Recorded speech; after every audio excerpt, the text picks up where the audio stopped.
Kia ora everyone, how are you all? I was just on a walkabout and was thinking of my guys, you guys, and true crime and how it is that it is so, well, still fascinating, even if it seems to be a lot of repetitive true crime.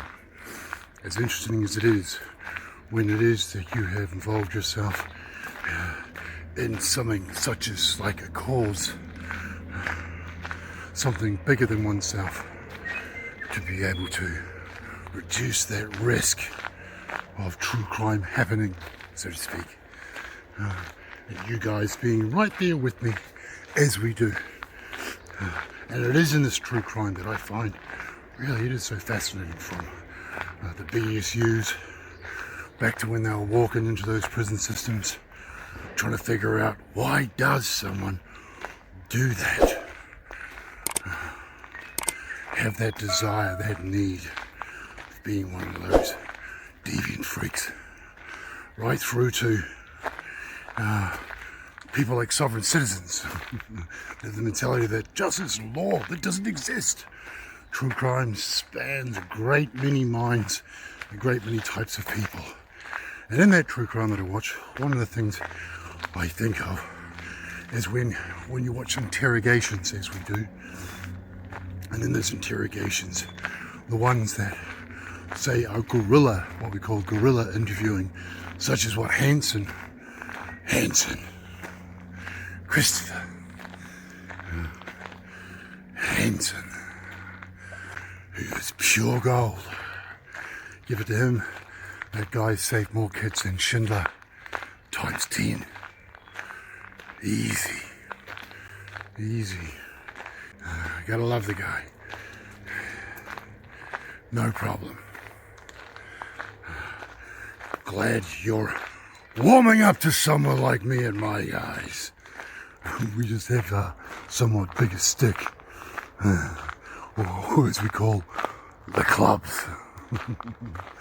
So, one of the things I do enjoy is thinking of what I would say to certain people in those interrogations if I was those detectives and you're laying it out in front of them, why it is that they and their behaviour is so completely unacceptable in today's society of human beings. How would I lay it out, especially in regards to some of the deviants of, say, Hanson, when you look at, say, the hebephiliac. What's one of those things? Well, I'll put a screen grab online right about now so you can see, because I am out walking and I do not want to frighten people about the frightening, just in case you get overheard. People would think, oh my god, that guy's crazy. Just as long as they stay away. Anyway, back to my guys. Anyway, back to the hebephiliacs. And what I would do if it was guerrilla journalism, and if I was one of those cops and hitting them up in those rooms, or at a kitchen table, and then them just taking a seat right over there. And I have episodes, created episodes on questions and ways in which I would put it to those hebephiliacs. But I find it fascinating, I really do, when it is that these hebos think that they can fucking pull it off, that they are able to talk their way out of a situation because it was all some just big mistake. And since nobody got hurt, you know, fears all ends all. Fears all ends yours. when I think about these hippos coming up with these answers of like how to explain away certain types of behaviour, it does make me laugh, as I do. So here's a little video that I came across on this guy's channel, and one of these hemophiliacs trying to explain his behaviours and passing off what looks like very strong evidence that one has definitely stepped out of their universe, that DC universe of theirs, and stepped into our reality. I think it is gold every time, every single time, that the great void of unawareness has a light burned into it, and now we can see them too. So this little video is like one of those broken deviants trying to talk his way out of a couple of pretty hard-ass, smart-ass detectives in an interrogation room. What would you say to this claim? Okay, Justin, go ahead and have a seat in here. Everything in here is recorded, okay? You're right to a phone call attorney, okay? Stand tight with me. Getting screwed over. Justin, I'll get you held here. I'm just going to go in and chat with those other gentlemen, okay? All right, go ahead and... How did you get that? So we can, so we'll go over this. So basically this is what led us here, okay? We were contacted by the library because a couple kids made them aware of this note that they found in the bathroom. Okay.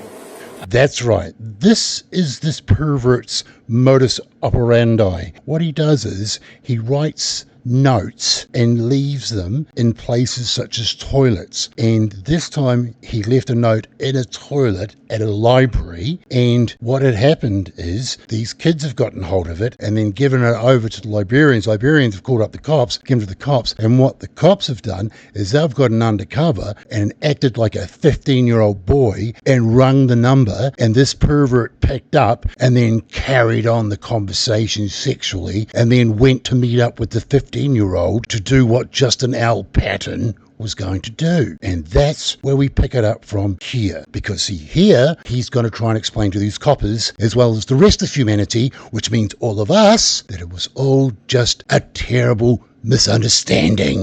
They advised us that they had some concerns regarding the nature behind the note, as it's clearly sexual nature. Okay, it's pretty obvious what it's for. Can I explain that? Yeah. So there was a guy completely of age that I gave that, or I put that note under the windshield wiper in his car because I was too chicken to talk to him.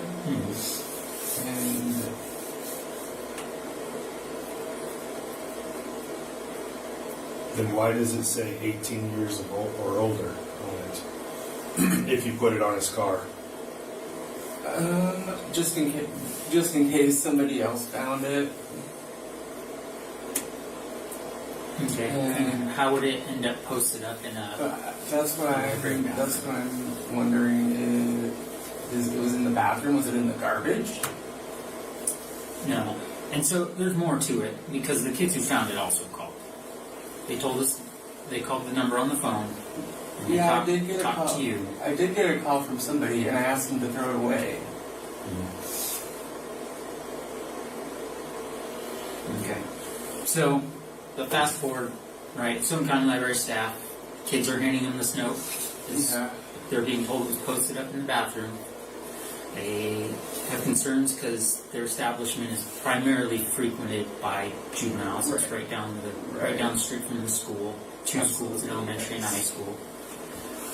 All right, and so that's when Sergeant Boyd first got it, and he wanted to vent out if it was something no harm intended, as written, or if there was something more to be concerned about. And so that's when the text messages started.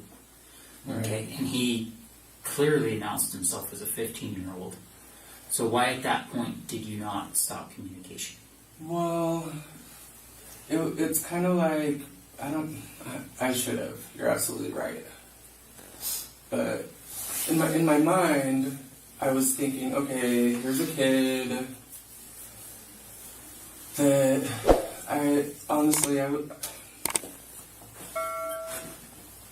I don't know what I was thinking. I thought that it might be nice for him to like have somebody to talk to, and just so that I could give him reassurance about, you know, that it's okay to be that way. And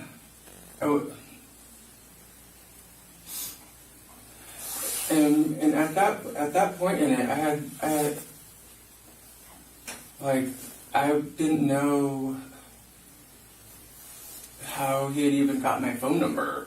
Like, I was just assuming that maybe he got it off of like Facebook or something because it's on my wall, but.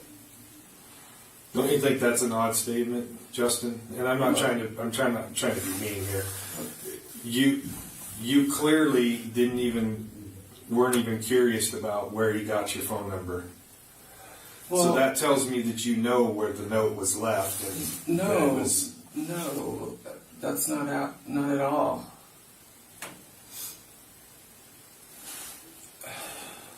You see how this looks? I do see how it looks, and the note's posted up in a bathroom at the library, and then you get text messages. That mortifies me to death. You get text messages from an unknown person who says they're 15 years old, and you just communicate with them, like as if you're like, hey, when a reasonable person gets a text message from somebody, they're like, who's this? How'd you get my number? But you didn't. You just continued communicating. Well, my thought process was basically, it was.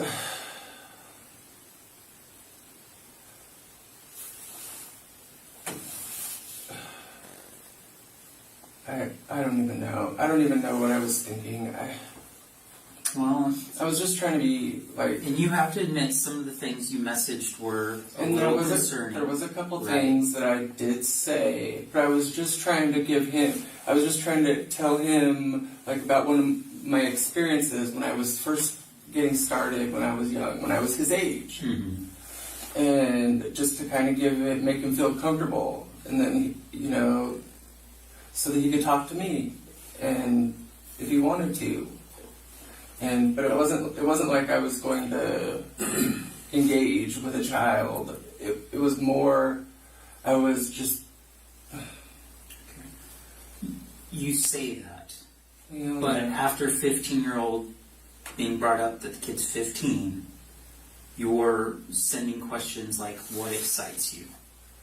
Now let's really think about this. If you were truly just interested in counseling this kid, because maybe you do connect with them, right? I can see where you're coming from, especially given the story you shared. Yeah. But if you're really connecting with them and you just meant it as a counseling opportunity, why would you say it like that? Why would you phrase it like that? Well. And can you see why that's concerning? Well, I can, but it's out of context. The context that I meant it was, I was just trying to open the door for him to tell me, okay, are you feminine? Are you gonna be,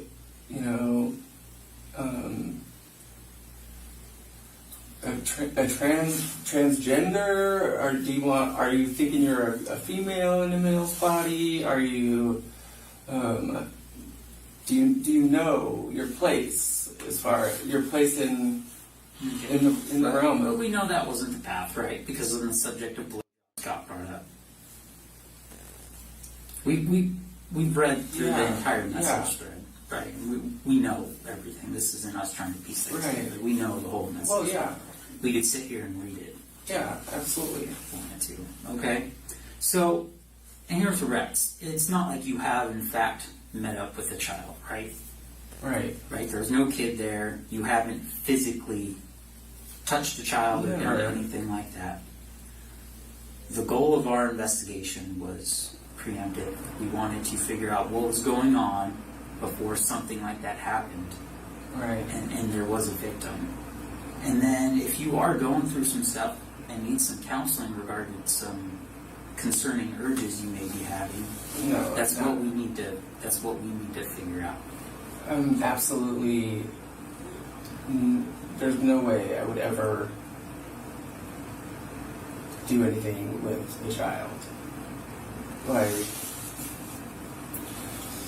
So if that's the case, then why the communication that you sent, well, knowing that this person was 15 years old? well, and at a certain point, I did start feeling like, I need to back off of it, because this is if his parents were to find this or whatever, it would not look right, and so I kind of eased back, but then. So you noticed, you knew yourself that it didn't look right. Yeah, I knew that it was on paper. It absolutely did not look right. Right. And that's why we're here. Yeah. And then I got the message saying he wanted to meet, and I was like, and I was getting ready to go to St. Vincent de Paul, and I was gonna, if he wanted to, I was gonna invite him to come with me to St. Vincent de Paul, because I'm looking for stuff I'm gonna tie-dye later with my family, and that would just give us a chance to walk around and talk, and because that's the impression that I got, was that he just wanted somebody that he could talk to about it. And he was just figuring it out and da da da da. But this is nuts. So, right before we pulled up behind you, you sent the message. Don't you think there's too many people around? Right. I believe he was up at the park. Right. If your intention was just to talk with him, why would you be concerned about people being around? Well, I wasn't really concerned for me, but I don't know. Because I knew also that it would look strange.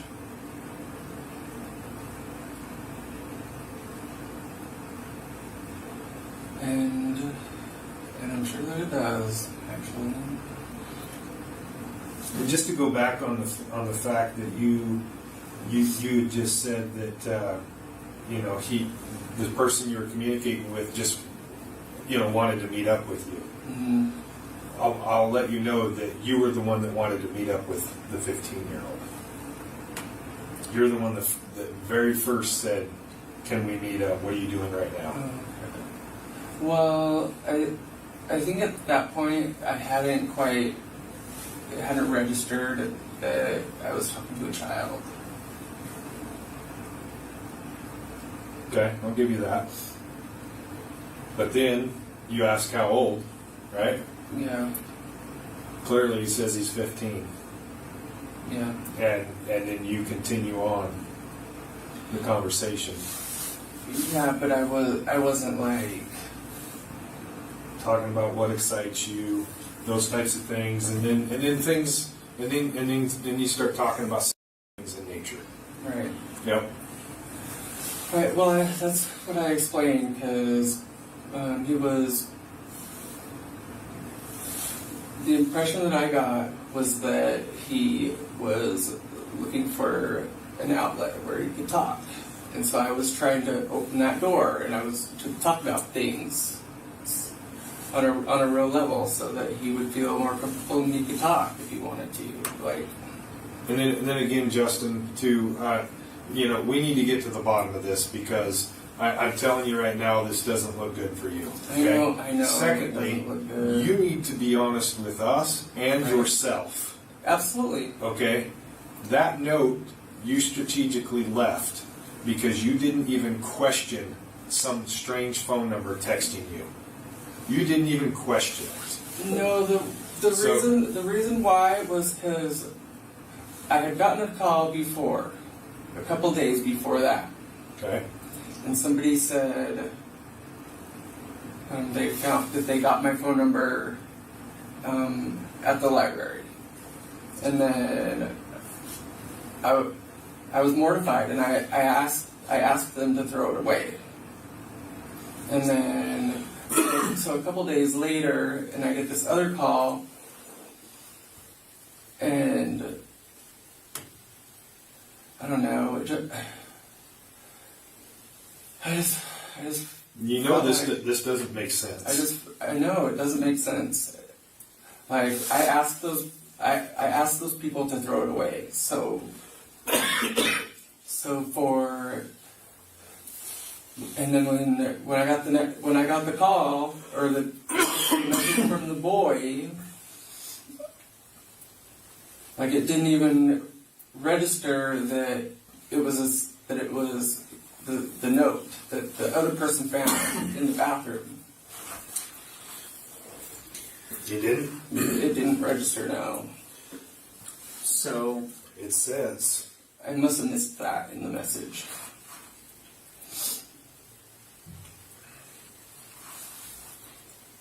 Good. So you're sticking with it. You left this note on under the windshield of someone's car. Yeah. Okay. Who? I don't know what their name is. Okay. It was just somebody when I went to go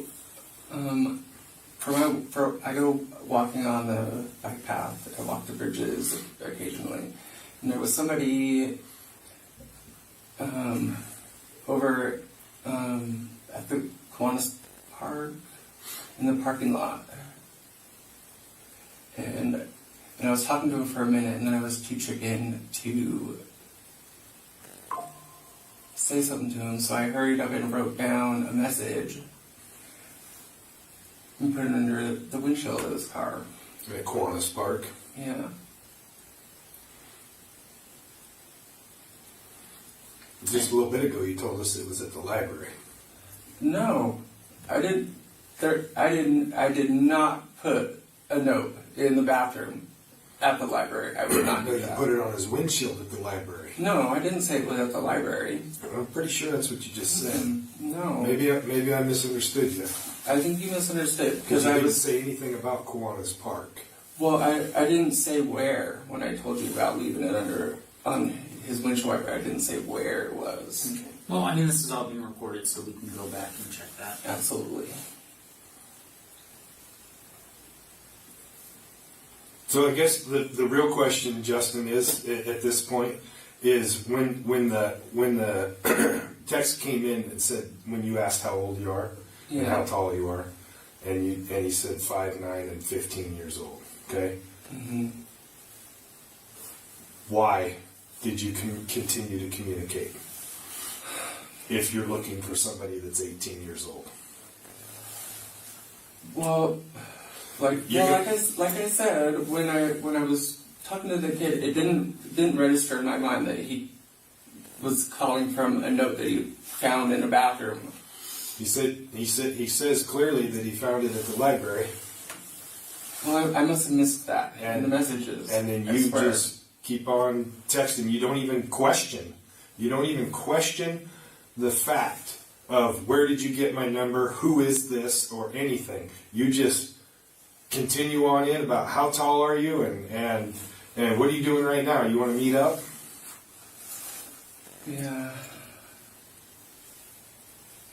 I mean, this is your opportunity to tell me what you're thinking. And I know, I'm telling you guys. I'm telling you guys the truth. I'm telling you everything as far as I can see it. And So you're saying that note was left on somebody's car at Kiwanis Park, yeah, and then when this 15-year-old boy starts texting you and says he found your note at the library, and you just continue on with your conversation like nothing ever happened, and you had no clue of you're right. I should what's have, going on. I should have. You just how old are you? How tall are you? What do you look like? And then you just evolve it right into other things. I understand. What are you I going to say understand- for yourself on I that? understand what you're saying. Like, And why did you not stop the conversation when he said he was 15? I absolutely should have. Did you think there was When going to be I'm- when I'm something looking- more here? No.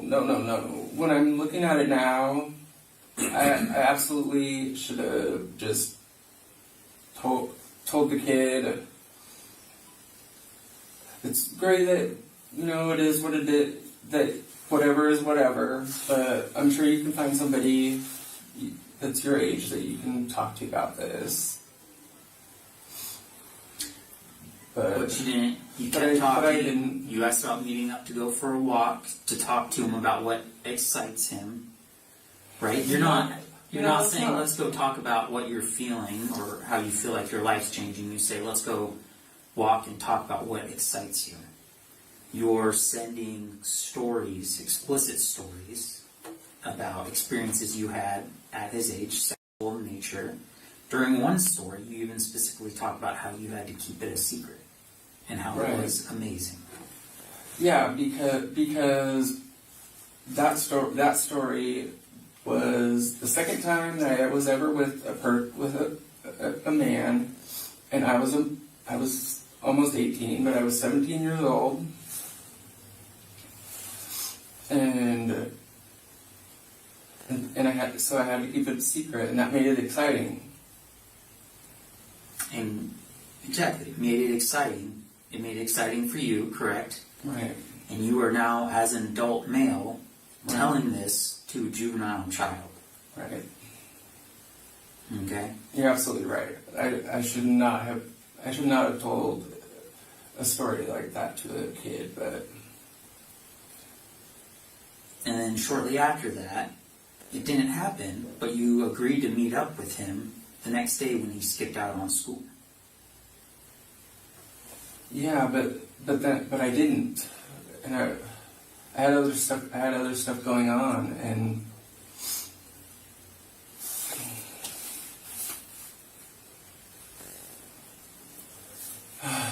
this is nuts, you guys.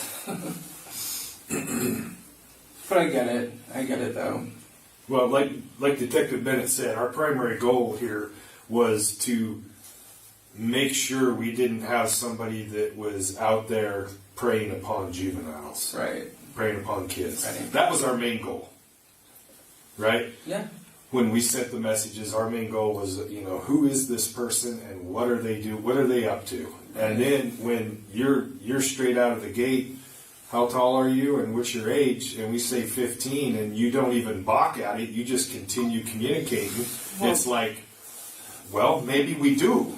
Well, it was when you told me that he was 15. I was like, okay, well, there's no harm in having a conversation, but It's But, called communicating with a minor for immoral purposes. right.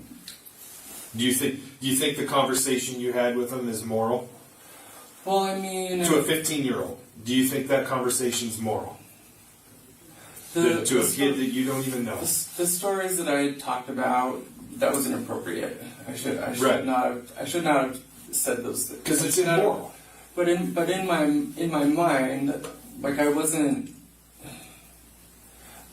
I was just trying to make him feel comfortable so that he could talk openly, and And so if you had a 15-year-old son or a daughter and child, we'll just say child, and you had somebody communicating just like you did with this one, would you be okay with that? well, I mean, I would. No, be honest with yourself. I would be probably upset. Yeah. Yeah. And I would hope that my kids could talk to me about To stuff you, like that. right. Yeah. And not to some stranger. Right. So it's upsetting. Like I would. I'm not gonna lie. I would be upset if my kid was having a conversation like that with an adult Yeah. without.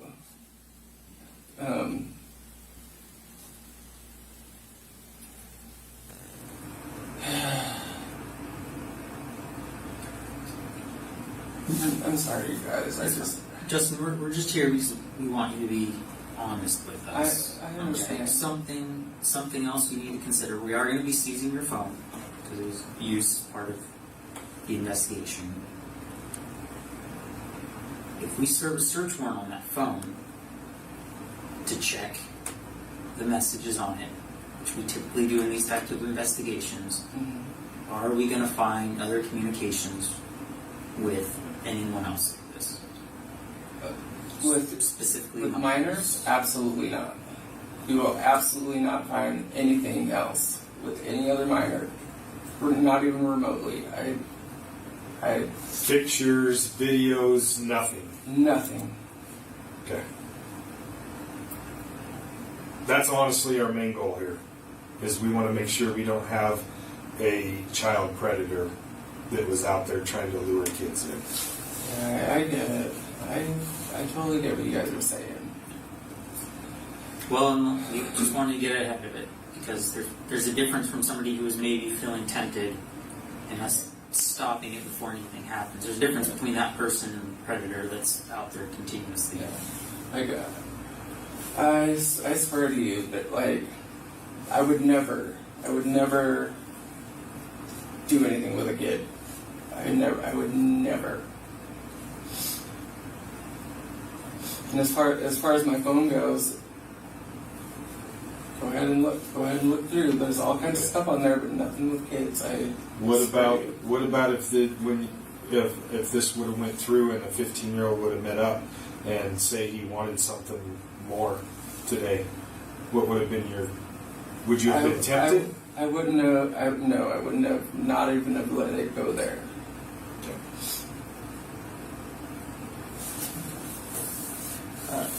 Justin, so since you feel pretty confident that there's nothing on your phone, what's the if we do decide to move forward with the search warrant, what's the passcode for your phone? That just helps us get it done faster, so you can have your phone back. Is all it does. Yeah. Faster, and then we don't have to have our electronics guy try to crack it. I am gonna miss my phone, but Yeah, but if you guys look into my phone, it's gonna help things look better. Then absolutely go look through my phone. I don't have anything to hide. Okay. Appreciate Well, I mean, you might see some things in there that I'm not proud of, but well, we're not here to judge your Like life. criminals? We're just Like criminal stuff, or no. oh, okay. Just like I would be too embarrassed to tell you guys. Okay. But you'll see if you look through my phone. All right. Well, we're not here to judge. We don't care about that stuff. We're here about criminal activity, is all. So that's not part of our business. okay. I don't think I have. Anything more? I appreciate you talking with us. Well, I appreciate you guys giving me a chance to explain my side. Okay. So just know that you're still going to have to see a judge tomorrow morning. Okay. Okay. On this, you'll have to go over to the jail and get booked in and see a judge in the morning. Okay. And then from there, the judge will either let you out or put you on bail or whatever. That's up to them at that point, not us. Okay. If that makes sense. Yeah. Okay. Okay. All right. So I'm still being arrested. Yes. You're still being charged with communicating with a minor for immoral purposes.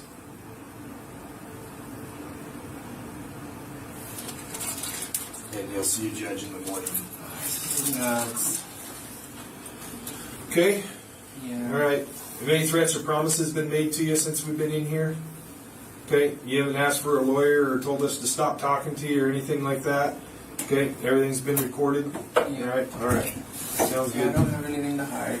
All right. Neither do we. So we just got to do our job and get to the bottom of it and make sure we didn't have somebody on the loose out there that was targeting young children. So that was our main goal.